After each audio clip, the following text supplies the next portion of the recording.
when my doorbell rings, my dogs get into fights, and what can I do?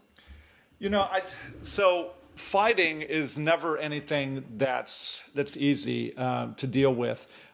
It can be pretty scary. I've actually been bitten by a dog before. I actually, if any of you guys ever see me in person, I've got a pretty good scar. No, I'm not flipping you guys off, but I got a pretty big scar right here across my finger where I actually was in a fight with a dog for a couple of minutes. I made some mistakes in that situation, but dog fighting definitely isn't any fun.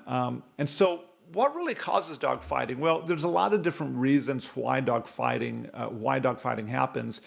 In this particular case, it's what's called most likely it's what's called redirected aggression.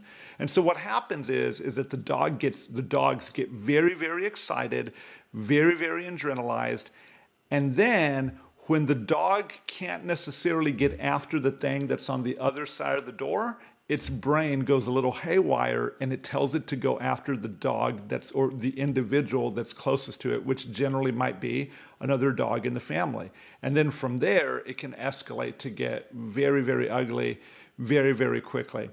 You know, the solution isn't all that tough of one, but I think the biggest obstacle that folks are going to face here in trying to do that is actually being prepared. And quite honestly, the solution for this problem is your dog is actually wearing a leash. I know that sounds really simple, but it's actually going to do a really, really great job.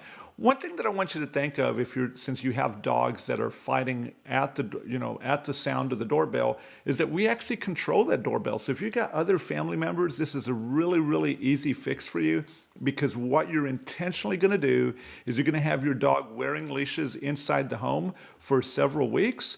But the thing that you're going to do that's really going to begin to help you and your family is that you're going to intentionally ring the doorbell so that way the dogs begin to get excited. And then at that moment, you're going to use the leash to actually de-escalate the thing. Now, the first time that you do this, okay, it's probably going to be the hardest to de-escalate it because the dogs are already so accustomed to getting so adrenalized in those particular situations. So you're going to want to be a little careful and a little more patient with your dogs as you're going through this.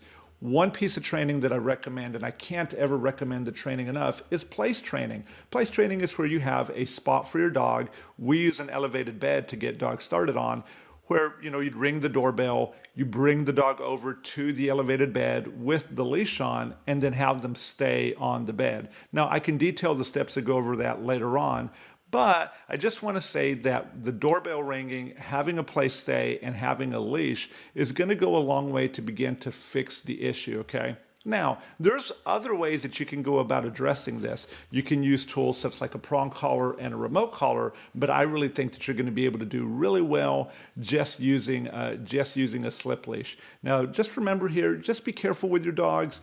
Don't try to use your hands to manage them, because it's very likely that if your dog is already getting excited and biting at another dog, okay, that if you come in there and try to grab the collar, your hands are going to be subject to actually getting bit as well. So be careful, use a leash, do some place training.